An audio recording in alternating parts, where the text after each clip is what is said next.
Hello नमस्कार दोस्तों, स्वागत है आपका अपने YouTube चैनल विजय की ओर पर।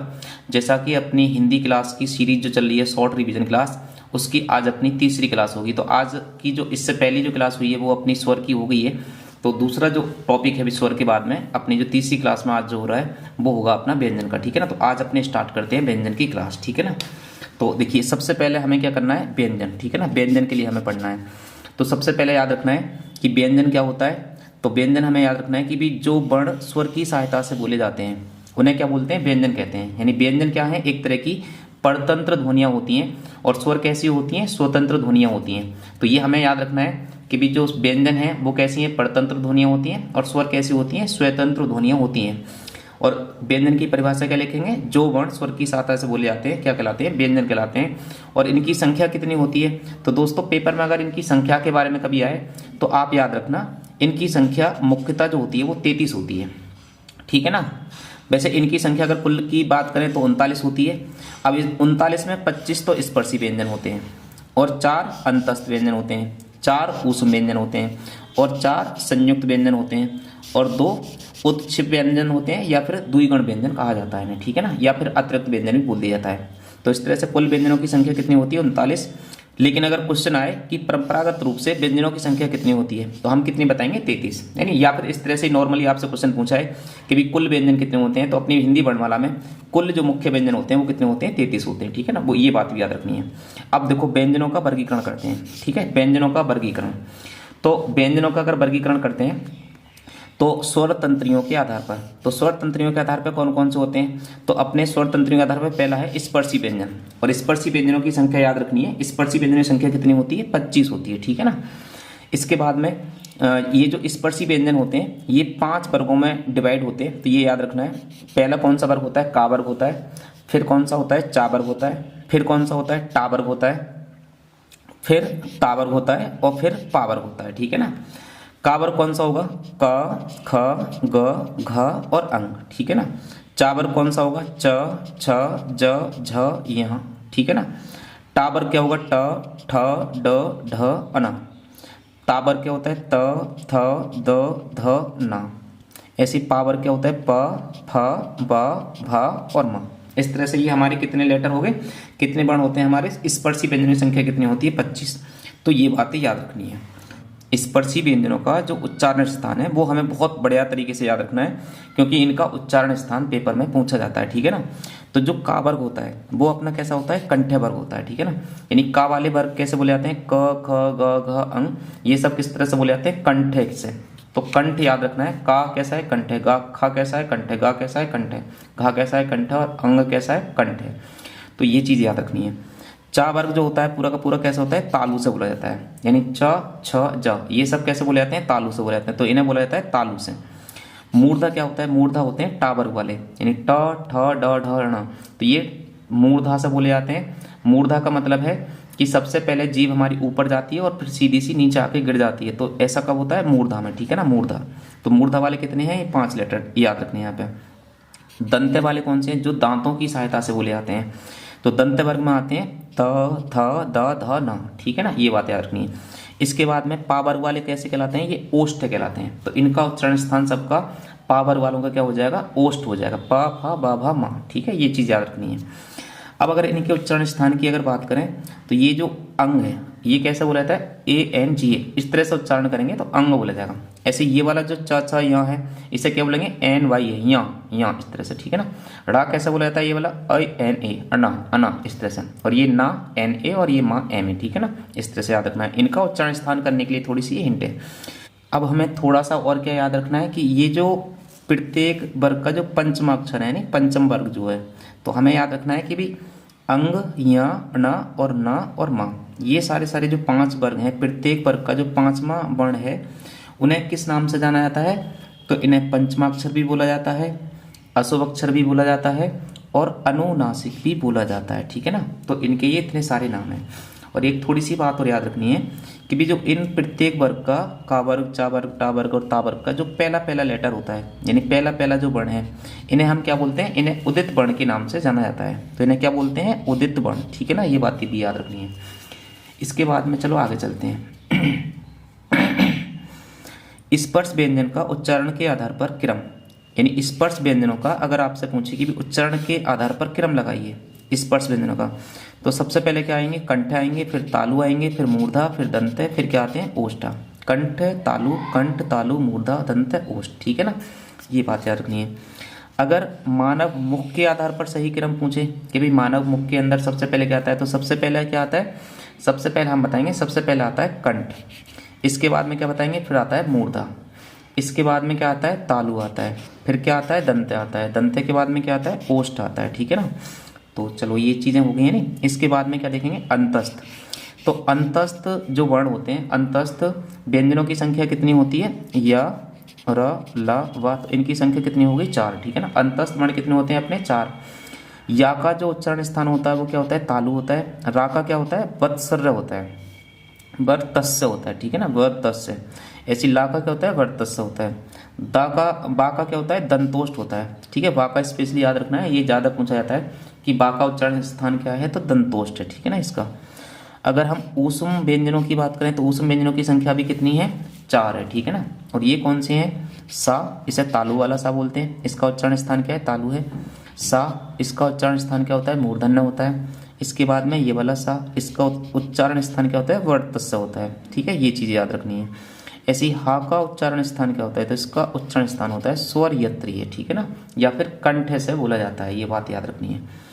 अगर हम संयुक्त व्यंजनों की बात करें तो संयुक्त व्यंजनों की संख्या भी हिंदी में कितनी होती है, 4 होती है, जैसे 6 क्षत्रिय, 3 त्रिशूल, ज्ञ ज्ञानी और 6 श्रीमान वाला। अब इनका जो 6 क्षत्रिय, 3 त्रिशूल, ये संयुक्त अक्षर हैं सारे, इनका किस किस से संयुक्त होकर बने होते हैं, ये पेपर में कभी कभी आता है। तो छा क्षत्रिय अगर पूछ लेता है किससे मिलकर बना होता है, छा क्षत्रिय बना होता है के और से, ठीक है ना, मूर्धन्य से, इस तरह से याद रखना है। इसके बाद में त्रय किससे बना होता है, तो ते और रे से मिलकर बना होता है। ज्ञ ज्ञानी किससे मिलकर बना होता है, तो जय और ये से मिलकर बना होता है। यानी जैसे विज्ञान होता है ना, तो हम क्या पढ़ते हैं, विज्ञान, तो इसका मतलब उच्चारण स्थान जा और यहाँ का आता है। ऐसी श्रेय जो होता है श्रीमान वाला, वो किससे मिलकर बना होता है, से प्लस रे से, ठीक है ना। तो ये बात हमें याद रखनी है। इसके बाद में हमारे अतिरिक्त व्यंजन और रह जाते हैं। तो अतिरिक्त व्यंजनों की संख्या कितनी होती है, एक तो होती है अड और एक होती है अडा, अडा और अडा, ठीक है ना, अडा और अडा। और ये क्या था तुम्हारा, ये जैसे हम ऊपर पढ़ रहे थे, तो ये किससे मिलकर बनी है, ये डास है और डास है। तो जैसे ये वाला डा है और ढा, तो इससे मिलकर बनी है, तो डासा ही उच्चारण स्थान क्या होता है, अढ़ा, और ये ढा का उच्चारण स्थान क्या होता है, अढ़ा हो जाता है इस तरह से। तो ये क्या बोले जाते हैं, ये अतिरिक्त व्यंजन बोले जाते हैं हमारे, ठीक है ना, ये बात याद रखनी है। इसके बाद में थोड़ी सी बात ये याद रखनी है कि अगर जैसे कभी शुद्धि अशुद्धि के लिए आ जाता है कुछ सब, तो ऋ की जो मात्रा होती है किस व्यंजन के साथ में नहीं लगती है, तो ये किस व्यंजन के साथ में लगती है, तो रा के साथ में लगती है। इसी तरह से जैसे कोई एक शब्द होता है हमारा श्रृंगार, तो कभी पूछ लेंगे कि ये वाला श्रृंगार ज़्यादा अच्छा है या ये वाला ज़्यादा अच्छा है, तो हमें पता है कि ऋ की मात्रा रा के साथ में लगेगी।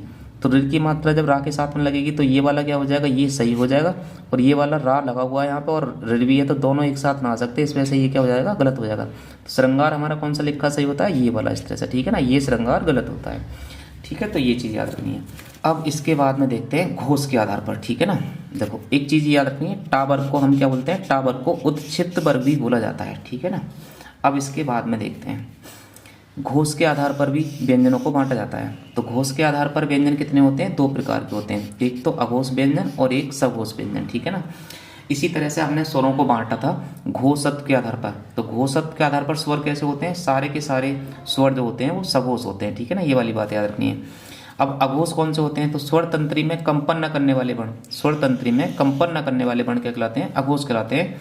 अब ऐसे तो हमें पहचानना रहेगा, लेकिन हमें ये याद रखना है कि प्रत्येक वर्ग का पहला दूसरा वर्ण, पहला और दूसरा वर्ण, और जो ऊष्म व्यंजन होते हैं स स स, ये वाले जो वर्ण होते हैं वो क्या कहलाते हैं, अघोष कहलाते हैं, ठीक है ना, ये वाली बात हमें याद रखनी है। सघोष कौन से होते हैं, तो स्वर तंत्री में कंपन करने वाले जो वर्ण होते हैं वो उन्हें सघोष बोला जाता है। और ये कौन से होते हैं, प्रत्येक वर्ग का तीसरा, चौथा और पांचवा, यानी सारे के सारे अपने स्वर आएंगे वो भी सघोष हो जाएंगे। हा जो आता है ऊष्म का वो भी सघोष होता है, और जो अंतस्थ अपने व्यंजन होते हैं 4 यार अलावा वो भी अपने क्या होते हैं, सघोष होते हैं, ठीक है ना। तो ये वाली बात भी थोड़ी सी याद रखनी है। इसके बाद में जो दूसरा टाइप है इसका वो है प्राणत्व के आधार पर। प्राणत्व के आधार पर व्यंजन कितने प्रकार के होते हैं, तो प्राणत्व के आधार पर अल्प प्राण और महाप्राण 2 प्रकार के व्यंजन हमारे होते हैं। अब इन्हें अल्पप्राण का मतलब है कि थोड़ी सी प्राणवायु निकले, और महाप्राण का मतलब अधिक प्राणवायु जिनके बोलने में लगती है वो मतलब महाप्राण कहलाते हैं। लेकिन अगर ऐसे याद रखेंगे तो हमें पेपर में पहचान नहीं पड़ पाएगी, क्योंकि हमसे 4 लेटर पूछेगा, 4 वर्ण दे रखे होंगे और उसमें से पूछेगा कि कौन सा महाप्राण है कौन सा अल्पप्राण है। तो इस तरह से अगर पूछेगा तो हमें थोड़ी सी हिंट याद रखनी है हा की। अगर किसी में हा की साउंड आ रही है, यानी एच आ रहा है, हा की साउंड आ रही है, हा का प्रोनाउंसिएशन हो रहा है, तो इसका मतलब वो क्या होगा, महाप्राण होगा। और हा की अगर उच्चारण स्थान ना हो रहा है या फिर इंग्लिश बनाते समय एच ना आ रहा है तो अल्पप्राण होगा, सिर्फ चाकू छोड़ के। नहीं, जब चा की स्पेलिंग बनाएंगे तो सी एच लिखा जाता है, बाकी सब में मतलब चा अपवाद मान लो एक तरह से। नहीं, तो अब किसी का निकालना है, जैसे हमें देखना है खा, तो खा को अगर देखना है कि भी अल्पप्राण है महाप्राण है, तो हम खा की स्पेलिंग लिखेंगे। खा की स्पेलिंग क्या होती है, के एच ए, तो इसका मतलब एच आ गया तो हमारा क्या हो जाएगा, महाप्राण हो जाएगा। और जैसे देखेंगे गा, तो गा की स्पेलिंग क्या लिखते हैं हम, जी ए, तो उसमें एच ना लिखा गया तो इसका मतलब क्या हो जाएगा, वो अल्पप्राण हो जाएगा। ये बात याद रखनी है, ठीक है ना। अगर ऐसे याद ना होता है तो ये बहुत ही बढ़िया ट्रिक है कि भी एच की पहचान कर लो। अगर एच यानी हा की अगर प्रोनाउंसिएशन हो रहा है तो महाप्राण है, और एच रहित है या हा रहित है तो कैसा होगा, अल्पप्राण होगा, ठीक है ना। इसके बाद में या फिर ऐसे याद रख लो, प्रत्येक वर्ग का जो पहला, तीसरा और 5वां जो वर्ण होता है वो क्या कहलाता है, वो अल्पप्राण कहलाता है। और जितने भी स्वर होते हैं, अंतस्थ होते हैं, वो सारे क्या होते हैं, अल्पप्राण कहलाते हैं। यानी स्वर भी सारे अल्पप्राण में आते हैं, अंतस्थ व्यंजन यार अलावा जो 4 हैं वो भी किस में आते हैं, अल्पप्राण में आते हैं। प्रत्येक वर्ग का जो पहला, तीसरा और 5वां जो वर्ण होगा, यानी क, खा छोड़ के ग, फिर घा छोड़ के अंग, ये सारे होंगे अल्पप्राण। महाप्राण कैसे होंगे, प्रत्येक वर्ग का दूसरा और चौथा जो वर्ण होगा, और ऊष्म वर्ण जो होंगे वो सारे क्या कहलाएंगे, महाप्राण कहलाएंगे, ठीक है ना। ये ध्यान रखनी है। यानी अल्पप्राण कैसा हो जाएगा, अल्प का हो जाएगा, फिर महा खा हो जाएगा, गा फिर अल्प हो जाएगा, फिर घा महाप्राण हो जाएगा, फिर अंग फिर से अल्प हो जाएगा। यानी अल्प महा, इस तरह से एक क्रम से चलते हैं, ठीक है ना। तो अब महाप्राण अल्पप्राण आपको समझ में आ गए, ठीक है। इसके बाद में देखते हैं आगत व्यंजन। आगत व्यंजन कौन से होते हैं, तो आगत व्यंजन होते हैं जो अरबी फारसी की ध्वनियाँ होती हैं, ठीक है ना, जिनके नीचे नुक्ता लगा होता है, क ख ग जा। अब इनके नीचे नुक्ता लगा हुआ है, ठीक है ना, तो ये चीज़ें क्या कहलाएंगी, ये फारसी ध्वनियाँ कहलाती हैं, या फिर आगत इन्हें व्यंजन बोला जाता है, ठीक है ना। अब ये जो अंक की बिंदी लगी हुई नीचे नुक्ता सा जो है, ये भी अपने जो वर्ण है ना उसके ऊपर नीचे 4 तरीके से लग सकता है, तो ये आपको देख लेना है। जैसे ये आगत व्यंजन है, अब अगर किसी लेटर के ये इस साइड में लग जावे तो अनुनासिक बोला जाता है, ठीक है ना, उसे क्या बोलते हैं, अनुनासिक। जैसे कहीं पे लिखा हुआ है गंगा, ठीक है, तो गंगा में ये वाला इस तरह से है, तो ये क्या हो गया, अनुनासिक हो गया। ऐसे ही संजय, यानी जब इन्हें लिखेंगे तो ये क्या लिखे जाते हैं, इस साइड में लिखे जाते हैं, जैसे अपना अंग है, ठीक है ना। जैसे अभी एग्जाम्पल गंगा का ये इधर लिखा जा रहा है तो क्या मतलब है कि ये अनुनासिक है। अगर ये वाला जो बिंदी है अगर नीचे लग जाती है, जैसे ये नीचे है किसी भी लेटर के नीचे, तो इसे क्या बोला जाता है, इसे बोला जाता है ताड़न जात। ताड़न जात चिन्ह बोला जाता है, या फिर उत्क्षिप्त चिन्ह बोला जाता है। उत्क्षिप्त चिन्ह कहाँ पे देखा होगा आपने, अड़ा और अढ़ा में देखा होगा। अड़ा में यानी किसी भी लेटर के अगर नीचे कोई बिंदी लग जाती है तो उसे क्या बोलते हैं, ताड़नजात या उत्क्षिप्त चिन्ह बोला जाता है। तो ये चीज़ कहाँ पे लगती है, अड़ा और अड़ा में लगती है, ये भी ध्यान रखना है, ठीक है ना। इसके बाद में अगर किसी भी वर्ण के ऊपर ये बिंदी लग जाती है तो इसे अनुस्वार बोला जाता है, और इसका उच्चारण स्थान कैसा होता है, हंस। यानी हंस, जैसे हंस के ऊपर लिखा हुआ है तो इस तरह से ये क्या बोला जाता है, अनुस्वार बोला जाता है, ठीक है ना। तो ये चीज़ याद रखनी है। इसमें हंस में क्या होता है, साउंड जो होती है नाक से ज़्यादा आती है, मुंह से कम आती है। और एक होता है अनुनासिक, उसमें क्या होती है, नाक से साउंड जो होती है निकलती है वो कम निकलती है और मुंह से ज़्यादा निकलती है, तो वो भी याद रखना है। एक होता है ये किसी भी लेटर के आगे लग जाता है तो इसे बोलते हैं नुक्ता, ठीक है ना। जैसे अभी हमने देखा कि आगत या फारसी ध्वनियाँ जो होती हैं उनमें क्या लगता है, नुक्ता लगता है, तो ये कौन सा होता है, नुक्ता, ठीक है ना। इससे भी थोड़ा सा मीनिंग चेंज हो जाता है। जैसे राज है तो इसका मतलब होता है राजकाज, और अगर राज के नीचे नुक्ता लगा दो, जा के नीचे, तो क्या हो जाएगा, ये रहस्य हो जाएगा। कहते हैं ना कि तेरे मन में क्या राज है, तो इस तरह से ये रहस्य का मीनिंग देगा। तो इसका मतलब देखो नुक्ता लगाने से ही अर्थ चेंज हो जाता है। राज का राजकाज है तो राज का क्या हो जाएगा, इस वाले नुक्ता वाले का राज, इस तरह से बोला जाता है, तो रहस्य। ऐसे ही इस जरा का मतलब क्या होता है, वृद्धावस्था, और अगर इस नुक्ता के नीचे जरा लिख दो तो क्या हो जाएगा, तनिक या थोड़ा सा, जरा सा, है ना, इस तरह से बोलते हैं, तो तनिक या थोड़ा सा मतलब होता है। तो देखो नुक्ता से भी हिंदी का बहुत सारा मीनिंग चेंज हो जाता है। अब इसके बाद में देखना है कि भी आगत स्वर कितने हैं। तो आगत स्वर कौन सा होता है, आगत स्वर होता है जो अ वाली साउंड है, यानी अर्ध चांद जिसे बोलते हैं, तो ये हमारी हिंदी में क्या है, आगत स्वर कहलाता है। ऐसे ही द्वित व्यंजन कौन से होते हैं, तो किसी व्यंजन की अगर लगातार आवृत्ति हो जाती है तो उसे क्या बोलते हैं, द्वित व्यंजन कहा जाता है, ठीक है ना। ऐसे ही बद्धाक्षर कौन से होते हैं, तो बद्धाक्षर और मुक्ताक्षर दो प्रकार के होते हैं। ऐसे ही द्वित व्यंजन आपको समझ में आ गए। अगर कोई लेटर दो बार आ जाता है, जैसे दो बार कैसा आ गया, दिल्ली, दिल्ली में ला और ला दो बार आ गया, हड्डी में डा और डा, यानी सेम ही लेटर अगर दो बार आ जाता है तो द्वित व्यंजन कहलाता है। अगर कोई दो भिन्न भिन्न लेटर आके मिलते हैं, दो दो वर्ण इस तरह से, यानी जैसे मान लो अच्छा, एक एग्जाम्पल ले रहे हैं अच्छा का, ठीक है ना, जैसे मान लो मैंने लिखा अच्छा, ठीक है, अच्छा। अब अगर अच्छा लिखा तो ये इसमें क्या है, ये वाला जो वर्ण है अलग है और ये वर्ण अलग है, तो इस तरह की अगर साउंड होती है तो इसे क्या बोलते हैं, इसे बोलते हैं संयुक्त ध्वनि, ठीक है ना, ये बात याद रखनी है, इसे क्या बोलेंगे, संयुक्त ध्वनि, ये बोला जाता है हमारा संयुक्त ध्वनि के हिसाब से। और अगर सेम सेम लेटर आ जाते हैं तो उसे क्या बोलते हैं, उसे बोलते हैं द्वित व्यंजन। तो द्वित व्यंजन और संयुक्त व्यंजन ध्वनियाँ ये चीज़ें पहचानने के लिए आती हैं, ये चीज़ याद रखनी है, ठीक है। बद्धाक्षर और मुक्ताक्षर समझ लेते हैं। तो बद्धाक्षर का मतलब होता है हलंत से बद्ध, यानी हलंत लगा हुआ होगा तो वो कैसे कहलाएंगे, बद्धाक्षर। और अगर मुक्ताक्षर है तो इसका मतलब है कि हलंत से मुक्त होने चाहिए। तो जैसे आप है और हल है, अगर इनके नीचे हलंत लगा हुआ ना है तो इसका मतलब है कि हलंत से मुक्त है तो मुक्ताक्षर, और अगर हलंत लगा हुआ है तो इसका मतलब है कि ये कैसे वर्ण कहलाएंगे, मतलब शब्द कहलाएंगे, बद्धाक्षर कहलाते हैं, ठीक है ना, या बद्धाक्षर। इसके बाद में ये देख लेना है थोड़ा सा, नव निर्मित या नवीन, विकसित या गृहीत ध्वनि या आगत ध्वनि किसे बोला जाता है, तो जो हमारी हिंदी वर्णमाला में आ गई हैं। ऐसी कौन सी ध्वनियाँ हैं जो हमारी हिंदी में आ गई हैं, तो एक है ओ, आगत स्वर बोला जाता है नहीं, और ये आगत व्यंजन है, क ख ग और जाफा नुक्ता वाले। तो इस तरह से अगर आगत स्वर पूछे तो एक संख्या होगी ओ की, आगत व्यंजन पूछे तो 5 हो गई, क ख ग जा फा, है नहीं। और अगर आगत वर्ण पूछे तो कितने बताएंगे हम, आगत ध्वनियाँ या आगत वर्ण कितने हो गए हमारे, 6 हो गए, ठीक ना, ये चीज़ भी याद रखनी है। चलो इसके बाद में आगे चलते हैं। अब देखते हैं थोड़ा सा कि अनुस्वार, अब देखते हैं कि अनुस्वार और चंद्र बिंदु इनमें क्या अंतर होता है, ठीक है ना, अनुस्वार और अनुनासिक इनमें चंद्र बिंदु में, ठीक है ना। तो अनुस्वार क्या होता है, बिना नाक के उच्चारण संभव नहीं है, नहीं, ये याद रखना है। अनुस्वार का पूरा उच्चारण करते समय पूर्ण वायु जो निकलती है, पूरा उच्चारण करते समय पूर्ण वायु कहाँ से निकलती है, नाक से निकलती है, जैसे हंस, संस्कार, है नहीं, ठीक है, ये चीज़ें इस तरह से। और ये संस्कृत में यूज होता है ज़्यादातर अनुस्वार, है ना, ये ध्यान रखना है। चंद्र बिंदु को देख ले रहे हैं, तो चंद्र बिंदु क्या होता है, प्राण वायु मुंह से तो ज़्यादा निकलेगी चंद्र बिंदु में, तथा नाक से कम निकलेगी इसमें, नहीं। और ये इसका उल्टा अनुस्वार, इसमें प्राणवायु मुंह से कम निकलेगी और नाक से ज़्यादा निकलेगी, और इसमें प्राणवायु मुंह से ज़्यादा निकलती है और नाक से कम।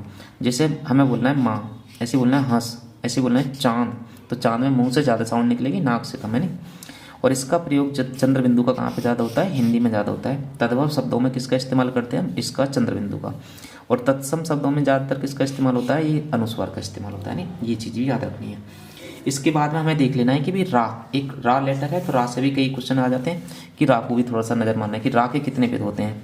तो रा के अगर कोई भेद पूछे तो रा के कितने भेद बताएंगे हम, 3 भेद। रा का एक तो सामान्य रूप होता है, जैसे कि यहीं पे भी नॉर्मली राम, रमन, रजत, इस तरह से, ठीक है ना, राधा। तो ये अगर इन शब्दों में इस्तेमाल करेंगे तो रा का सामान्य रूप इस्तेमाल कर रहे हैं हम, ठीक है ना। एक होता है रा का रेफ रा, रेफ, ठीक है ना, रेफ रा। तो ये हमेशा कहाँ पे लगता है, ये ध्यान रखना है, वर्ण के ऊपर लगता है हमेशा। आधा रा होता है, जब वर्ण के ऊपर लगेगा तो हमेशा कैसा होगा, ये आधा रा कहलाता है, ठीक है ना। जैसे कार है तो इसके ऊपर लगाएंगे तो क्या बोलेंगे, कार है। धर्म तो ये लिखा जाता है धर्म, ऐसी गर्मी तो गर्मी, ठीक है ना। तो रा हमारा कैसा है यहाँ पे, आधा है। रेफ रा हमारा कैसा होता है, आधा होता है, ये ध्यान रखना है। ऐसी एक प्रकार होता है पदेन रा का, ठीक है ना, पदेन रा। तो पदेन रा कैसा होता है, इसका पूर्ण रूप होता है, ध्यान रखना। यानी पदेन रा जो होता है वो हमारा कैसा होता है, पूरा होता है। और ये वर्ण के पैरों में लगता है, पैरों में लिखा जाता है, इसी वजह से इसे क्या बोलते हैं, पदेन रा बोलते हैं। जैसे प्रभात में लिखा हुआ है, प्रभात में क्या लिखा हुआ, पा पे लिखा हुआ है, तो ये आधा नीचे ऊपर पैरों में गिरा हुआ है, तो इसे क्या बोलेंगे, पदेन रा। ट्रक में नीचे लिखा हुआ है, ट्रक में, ठीक है ना। तो ये 2 तरह के, मतलब जब पदेन रा लिखा जाता है तो 2 तरह के वर्ण होते हैं अपने, एक तो पाई व्यंजन वाले होते हैं और एक गोलाकार व्यंजन होते हैं। तो पाई वाले में तो सीधा सीधा लिखा जाएगा इस तरह से, क्रम, गृह, प्रभात। लेकिन अगर नीचे से गोलाकार व्यंजन होते हैं तो उनमें फिर अगर ये पदेन रा लिखा जाता है तो इस तरह से लिखा जाता है, यानी एक हलंत के साथ में लिखा जाता है, हलंत के साथ में। ट्रक में भी एक हलंत और एक रा है, और ड्रम में भी है, और एक राष्ट्रीय में भी, ठीक है ना। तो इस तरह से लिखा जाता है। तो ये हो गए हमारे 3 प्रकार के रा। इसके बाद में कुछ वन लाइनर क्वेश्चन है वो हमें याद रखने हैं, ठीक है ना। हिंदी वर्णमाला से अपनी कुछ वन लाइनर क्वेश्चन आ जाते हैं। ये वर्णमाला के अपने व्यंजन और स्वर के प्रकार तो हो गए, इसके साथ ही कुछ वन लाइनर क्वेश्चन भी पूछे जाते हैं, वो भी थोड़े से हमें याद रख लेने हैं। जैसे देखो, अगर कभी पूछा जाए कि भाई वर्गाक्षर कितने होते हैं, तो हमें बताना है कि वर्गाक्षर की संख्या कितनी होती है, 25 होती है। लेकिन अगर पूछे कि मूल स्पर्शी कितने होते हैं, तो मूल स्पर्शी की संख्या कितनी होती है, 20 होती है ना। वो पंचमाक्षर जो है उन्हें हम छोड़ देंगे। ऐसे एह का उच्चारण स्थान क्या होता है, तो एह का उच्चारण जो होता है आधे हा की तरह होता है। जैसे बोलते हैं ना एह, तो आधे हा की तरह होता है। दंतोष्ट वर्ण कौन से हैं अपनी हिंदी में, तो एक तो वाह है और एक फा है, ठीक है ना। ये चीज़ याद रखनी है। इसके बाद में वर्तस्य, ठीक है ना, वर्तस्य या दंतमूल या मसूड़ा। वर्तस्य कौन सी जगह होती है, मसूड़ा, यानी जीभ जब मसूड़े पे आगे लगती है तो वर्तस्य की साउंड आती है। और ऐसे वर्ण जो वर्तस्य हैं वो ना, सा, ला और रा और जा, ये 5 लेटर जो 5 वर्ण हैं वो कैसे हमारे वर्तस्य बोले जाते हैं, दंतमूल से बोले जाते हैं या मसूड़े से बोले जाते हैं, ठीक है ना। ऐसे ही अयोगभा, यानी अयोगभा कौन से हैं, ये नपुंसक वर्ण बोलते हैं। तो अंग और ए ये हमारे कैसे बोले जाते हैं, अयोगभा बोले जाते हैं। यानी इनका हम अलग से मतलब क्लासिफिकेशन करते हैं, ना तो इन्हें स्वर में शामिल किया जाता है और ना ही व्यंजन में, तो इसी वजह से इन्हें क्या बोला गया, अयोगभा बोला गया है। तो ये चीज़ें याद रखनी है। इसके बाद में संघर्षी व्यंजन कौन से होते हैं, तो संघर्षी व्यंजन कौन से होते हैं, ऊष्म व्यंजन भी संघर्षी होते हैं। और ये खा, फा, ज और का और ग, ये सब ये वर्ण जो होते हैं ये भी कैसे होते हैं, संघर्षी व्यंजन कहलाते हैं। लेकिन अगर आ जाए स्पर्श संघर्षी कौन से होते हैं, तो स्पर्श संघर्षी कौन से होते हैं, च, छ, ज और झ, ठीक है ना। ऊष्म व्यंजनों को ये भी याद रखना है कि ऊष्म व्यंजनों को ऊष्म संघर्षी बोला जाता है। जितने भी अपने ऊष्म संघर्ष होते हैं सा, स, ह, ये ऊष्म संघर्षी भी हैं, ठीक है ना। ये बात भी याद रखनी है। अगर स्पर्श संघर्षी की बात करें तो च, छ, ज, झ, ये 4 वर्ण हमारे कैसे हैं, स्पर्श संघर्षी हैं। एक वैदिक वर्ण पूछा जाए तो वैदिक वर्ण कौन सा होता है, ये होता है का की तरह नीचे से बंद होता है, यानी का में नीचे तो पाई मात्रा निकली होती है, इसमें ना निकली होती है। ऐसी एक अमानक वर्ण है, तो अमानक वर्ण का इस्तेमाल कौन से होते हैं, तो अमानक वर्ण कौन से, ये वाला था। जैसा आपने देखा होगा कभी भी जब ये वाला जो वर्ण होगा, हमने बामन के 52 वर्ण पढ़ लिए, तो ऐसा हमने वर्ण कहीं ना पढ़ा होगा, यानी 52 वर्ण में हमने ऐसा वर्ण कहीं पे ना देखा कि भी ऐसा वर्ण, लेकिन हम इसका इस्तेमाल करते हैं। तो इसका इस्तेमाल कहाँ पे किया जाता है, तो इसका इस्तेमाल करते हैं हम जैसे विद्यालय लिखने में। अगर हम विद्यालय लिखते हैं तो कभी कभी आपने देखा होगा कि विद्यालय इस तरह से भी लिखा होता है। अब इस तरह से जो लिखा होता है तो ये वाला जो वर्ण हो गया, हम इसे इस्तेमाल कर तो रहे हैं लेकिन हमने ये कहीं वर्णमाला में तो पढ़ा ना, तो ऐसे वर्ण को हम क्या बोलेंगे, इसे अमानक बोलेंगे। अब ये कहाँ से आ गया, ये बस प्रचलन में आ गया है। वैसे तो शुद्ध क्या होता है, शुद्ध होता है विद्यालय। इस तरह से जो शुद्ध शब्द होता है हमारा वो क्या होता है, विद्यालय होता है। नहीं, ये धा किसका रूप बन गया है, दा और या के मिलने से क्या बन गया है, धा बन गया है। इस वजह से हम इसे क्या बोलते हैं, अमानक बोलते हैं, यानी ये अमानक वर्ण है, ठीक है ना। ये विद्यालय कौन सा हो जाएगा, अमानक वर्ण। और शुद्ध क्या होता है, ये वाला विद्यालय। कहीं पे भी अगर शुद्धि अशुद्धि का भी आ जाए तो आप बताओगे कि शुद्ध कौन सा होता है, ये विद्यालय होता है। ऐसे ही प्रकंपी, कि भी प्रकंपी वर्ण कौन सा होता है, लुंठित कौन सा होता है, तो प्रकंपी या लुंठित कौन सा होता है, रावण होता है। प्रकंपी का मतलब है या लुंठित का मतलब होता है बेलन, एक तरह से, यानी उसे बोलते समय हमारी जीभ बेलन की तरह चलने लगे तो क्या बोलेंगे, रा। जैसे हम रा का उच्चारण करेंगे तो कभी भी हम एक बार में नहीं कर सकते, हमारी जीभ कई बार में रा बोलती है। जैसे रा बोलेंगे तो कई बार ऐसा लगता है जैसे बेलन की तरह चल गई हो, घूम गई। तो इसी वजह से प्रकंपी या लुंठित वर्ण किसे बोला जाता है, रा को बोला जाता है, ठीक है ना। ये बात याद रखनी है। इसके बाद में पाश्विक वर्ण कौन सा है, तो पाश्विक वर्ण जो होता है वो होता है ला। पाश्विक क्यों बोलते हैं इसे, पाश्विक इस वजह से बोला जाता है क्योंकि जब हम ला बोलेंगे, ला, तो इस तरह से जो हमारी जीभ है वो बीच में खड़ी हो जाती है और जो हवा होती है वो जीभ के साइड से होकर पास जाती है। इसी वजह से क्या बोलते हैं, इसे पाश्विक वर्ण बोलते हैं, ठीक है ना। ये बात याद रखनी है। इसके बाद में काकल्य वर्ण या फिर स्वर यंत्रीय वर्ण कौन सा होता है, तो काकल्य वर्ण या फिर स्वर यंत्रीय वर्ण, तो ये कौन सा होता है, हा होता है, ठीक है ना। ये बात याद रखनी है। यानी काकल्य वर्ण स्वर यंत्रीय वर्ण कौन सा होता है, हा होता है। एक होता है अर्धस्वर, ठीक है ना। अर्धस्वर यानी आधे स्वर की तरह काम होता है, तो इसे क्या बोलते हैं, अर्धस्वर। तो अर्धस्वर कौन से होते हैं, या और बा, ठीक है ना। या और बा क्या कहलाते हैं, ये अर्धस्वर कहलाते हैं, ठीक है ना। तो इस तरह से दोस्तों ये अपनी वर्णमाला थी और वर्णमाला की क्या स्वर इससे पहली वीडियो में, और इसमें क्या हो गया, अपने व्यंजन हो गए। तो ये चीज़ें आप जल्दी जल्दी थोड़ा सा रिवीजन अपना कर लें और अच्छे तरीके से आप अपनी पढ़ाई करते रहें।